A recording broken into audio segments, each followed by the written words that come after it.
parallels with the Afro-Caribbean community are quite illustrative, that what Afro-Caribbean youth passed through 15, 20 years back, the growing unemployment amongst Afro-Caribbean youths. I mean, areas like Brixton and Tuxteth had unemployment rates in the mid-70s, which with the rest of society is seeing today, and which no one ever paid any attention to.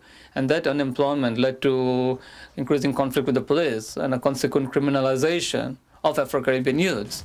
I think that's happening to the Asian community today. You was being treated like a dog. Never in my life I've been treated like in that hospital. For that 8 years, it was like going to prison. You know, they would tell so many lies. They would take you to office for nothing. For nothing. You know, they would just try to make sure that your life is uncomfortable. When I was going there, I was going as if I was going into prison. Many of the afternoons, there was a sister that retired, but she's a Christian person. And many of the afternoons, she would pray for me on the phone before I go to work. That's the condition I was living under.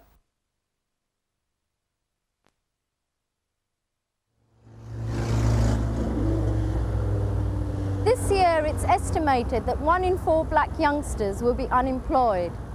Many of them feel that even where there is work, racial discrimination shuts them out. Their parents face formidable problems too. Many of them work in industries which are either closing down or moving out of the inner city areas into more prosperous locations. In this program, we will be looking at how the black community has faced up to unemployment and what the GLC are doing to tackle the problem. Sheila Cole and her husband Herman, like other first-generation West Indians, came to Britain in the 60s. After marrying in 1966, they settled in Hackney. Herman found work as a labourer, and Sheila joined the Health Service, one of the biggest employers of black people in London. I was an auxiliary, a 5 to 10, a part-time auxiliary, 5 to 10. My duties were helping out with the meals for the patient, taking them to the toilet, changing them, actually talking to them, and, you know, anything they needed done, I would have helped with that. After 8 years of loyal service, Sheila took ill and needed time off work for an operation. She got a letter from her doctor supporting her case. But when she showed it to her hospital management, she was put under pressure to quit her job. I thought I had a reliable job, and I thought, you know, that I wouldn't be getting the sack because I didn't do anything. You understand? It's only after they get the letter from the doctor at the hospital that they really start to pressurize me really bad, really bad. I couldn't do nothing right. They was all on top of me, everyone. There was nothing I could do right. Nothing. The kind of pressures from the hospital management facing Sheila and other black health workers in holding on to their jobs in a climate of declining wages and government-imposed cuts is well illustrated in a film about black hospital workers.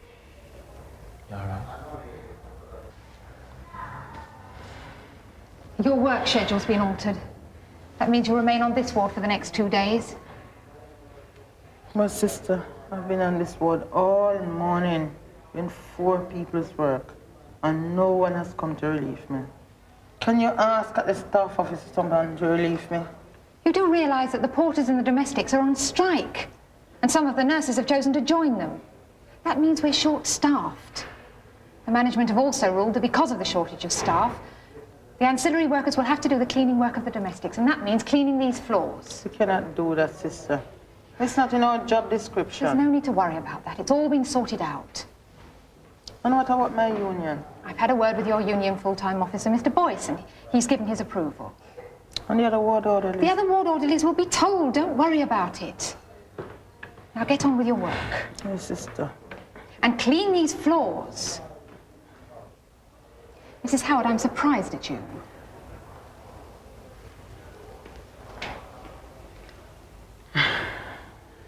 The pressures of overwork, non-union duties and verbal abuse led to a serious deterioration in Sheila's health and the sack. First of all, they suspended me from December, and they kept me on full pay until May before they sacked me.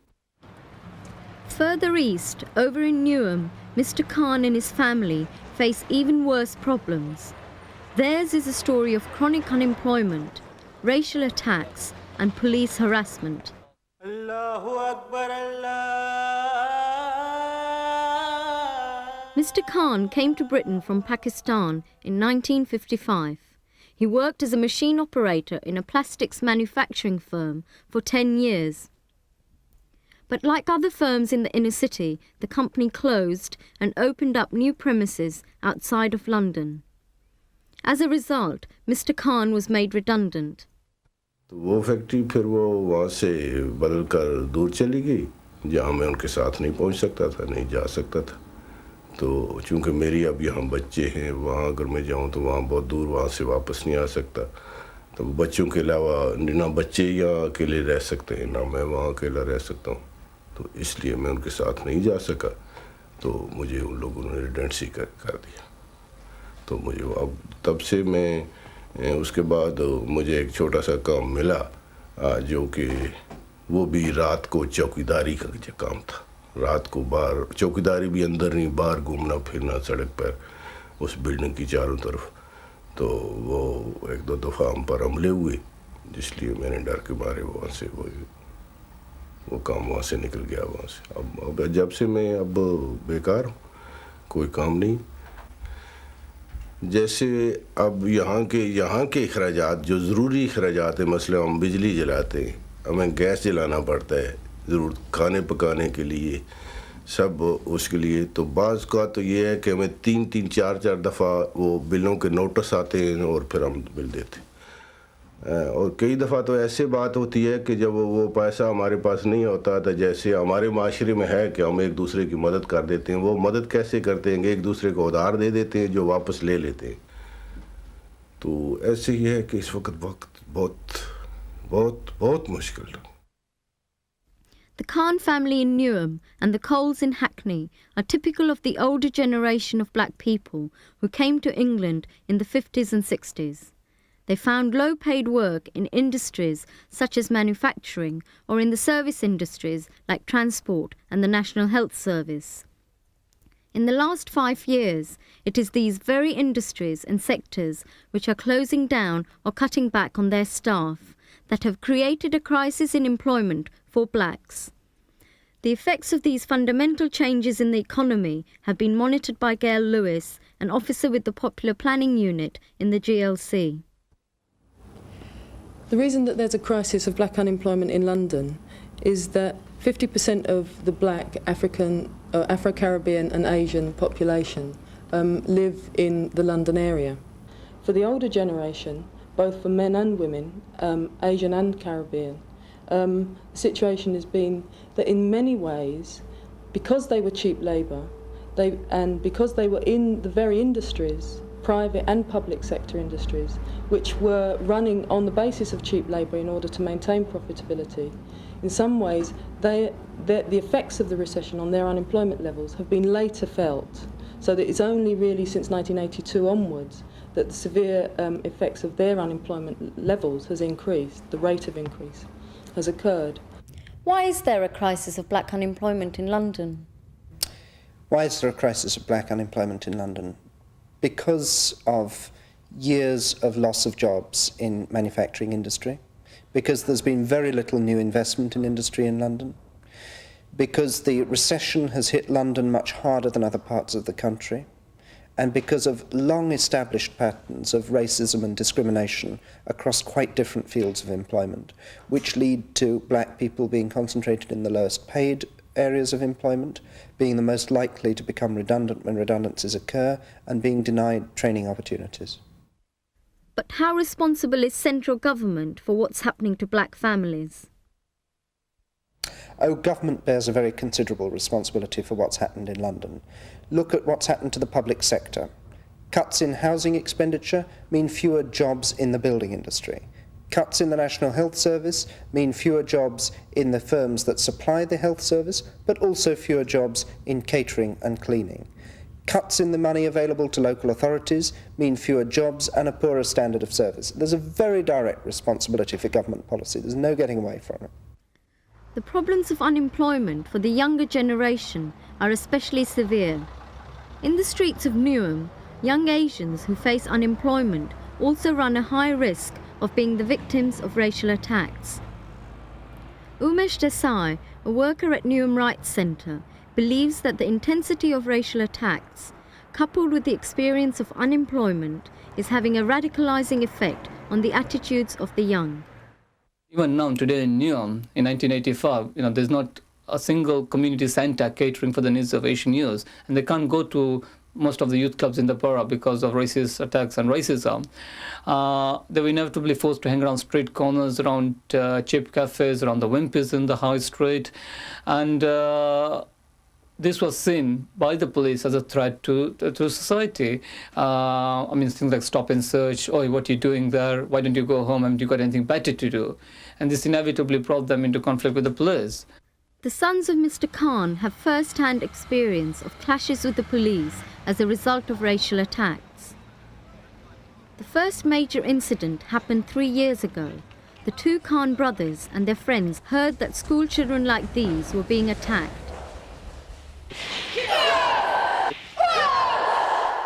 They quickly formed a self-defense group and decided to escort the children home from school.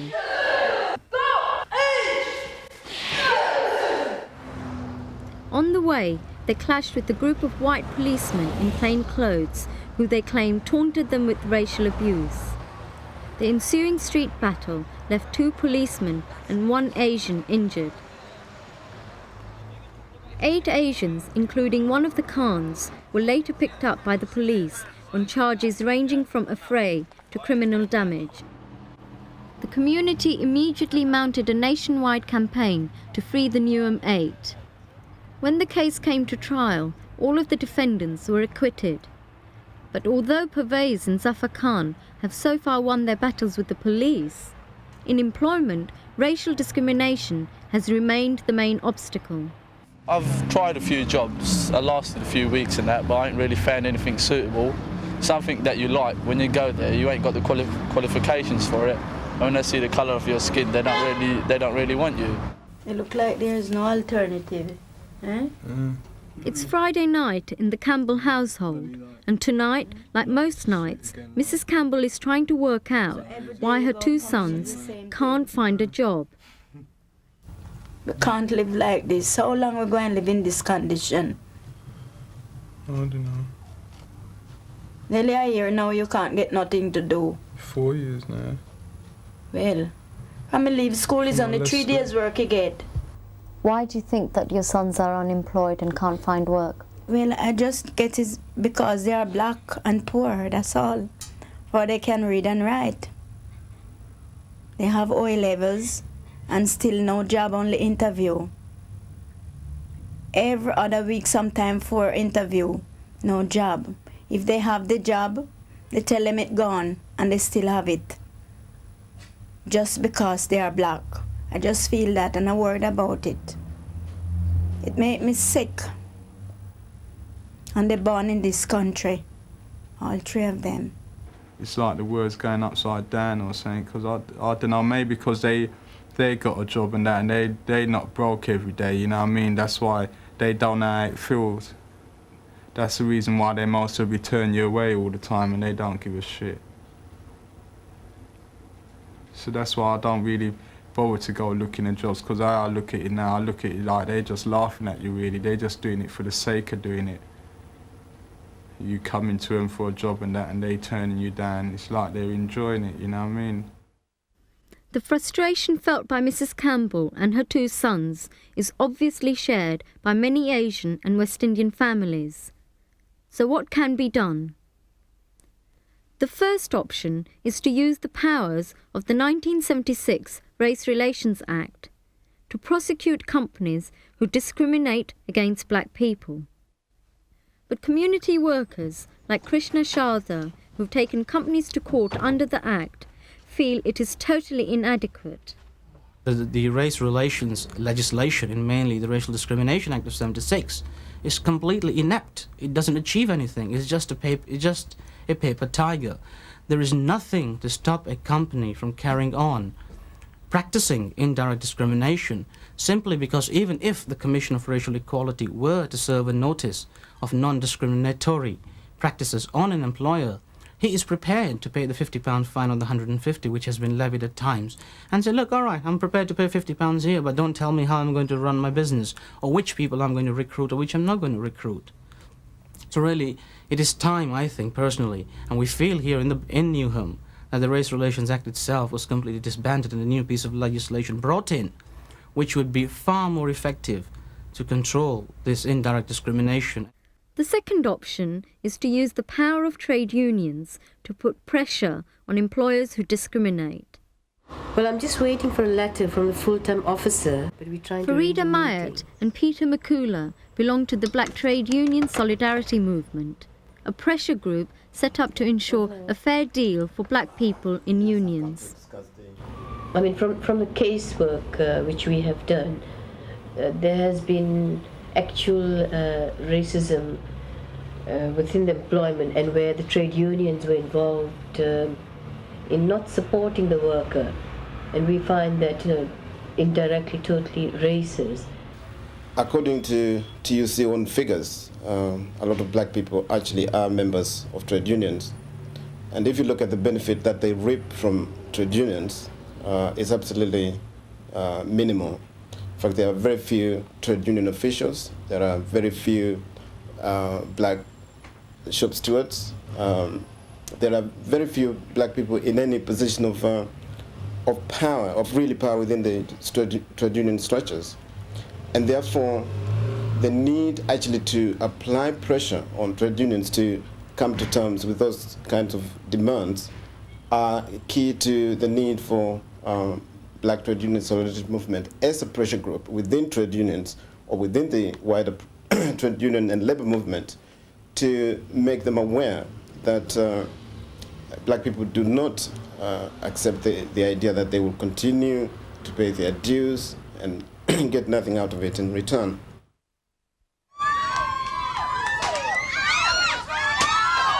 The failure of government measures and the reluctance of trade unions to stamp out discrimination was partly responsible for the anger and frustration felt by unemployed blacks as they rioted in 1981. The pressure put on local authorities by this unrest prompted the GLC to take radical action. In 1983, a special contract compliance unit was set up, which has the power to stop the GLC trading with firms who are discriminating against black people and not complying with the Sex and Race Discrimination Acts. The GLC spends over 500 million a year on goods and services and building works. Now, with some companies, it's obviously very small, and we concentrate our efforts where there's a lot of money spent with that company. At least at the moment, that's what we're doing. We therefore spend a lot of money with companies, insurance, engineering, food, electrical goods, building works, catering, cleaning, and in those instances where we have significant purchasing power, we can do an awful lot. We have begun to review in detail the employment practices of 300 firms who sell goods and services, including very big companies that are household names from which we buy, and we've looked at about 200 building companies who do building works for us, that we have asked those companies to provide information about their employment practices, about where black people are within their workforce, not just how many, but where they are within the hierarchy in that company. We've asked them about their grievance and disciplinary procedures, how they recruit, how they select people. And what we've said to them is that if you want to sell to the GLC, you must have employment practices that guarantee equal access to jobs and equal treatment in jobs for black people and for women, and that in order to do that they've got to make changes in their employment practice where they're not already providing that equal access and equal treatment. The employment review undertaken by Linda Smith and the Contract Compliance Unit exposed the tactics which many companies use to avoid hiring black people. In many instances, the way in which black people are kept out of jobs in companies are because they're not there to start with. The company gets new employees not by advertising so that black people see those jobs in the local press or in their area, but because the existing employees of that company get asked by the employer to tell their friends that there are jobs available. That's quite a common thing in many companies, and or the jobs are advertised internally within the company, and in a situation of unemployment, only the people already there get access to that, or their friends and relatives. We feel that discriminates against black people looking for jobs. What we do is to say to companies, you must not do that. You must advertise jobs widely so that the black community, black workers see those posts, are free to apply for them. We say to them, your promotion and training opportunities within companies must be open, must be done in such a way that anyone who is interested and has the skill to go for that training or promotion is enabled to do that.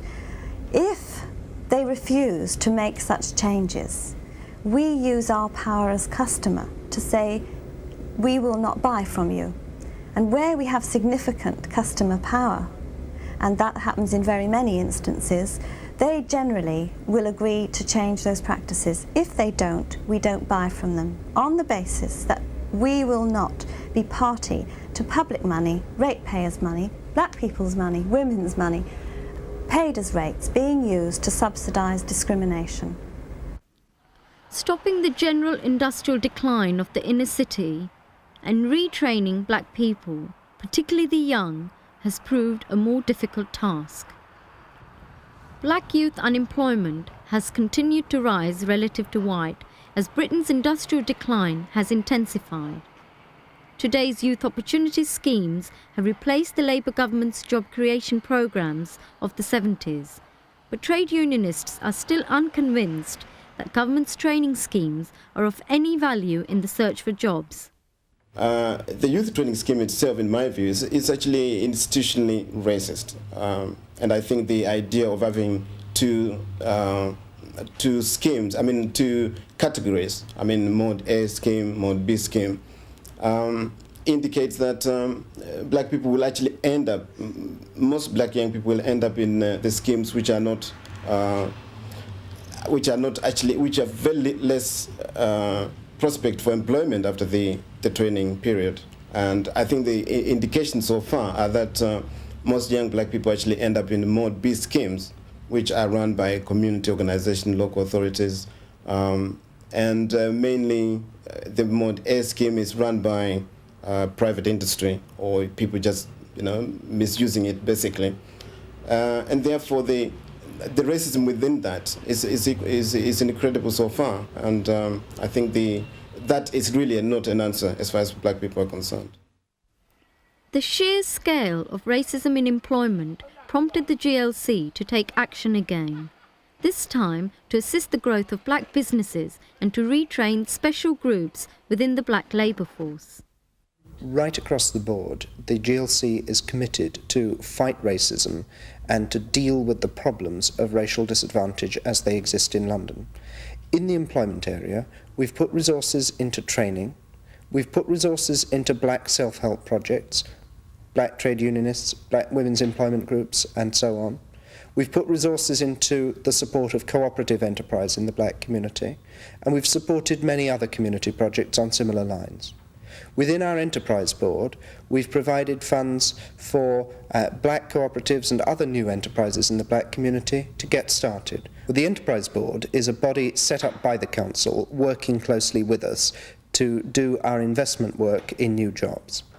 It supports initiatives in technology, it supports cooperative developments, and it's invested in a lot of enterprises, public and private sector, that are designed either to keep existing jobs going or to provide new ones. In relation to black employment in particular, first of all, every project that the Enterprise Board works with is intended to ensure that it observes an equal opportunity employer policy. Secondly, we've done a couple of specific schemes to help new enterprises getting started from within the black community. Over and above that, there's the work of the Training Board. Training Board is our vehicle for doing good, high-quality training work, not the casual labour type training of the government's youth training scheme, but trying to provide people with a real base of skill and a real start in life.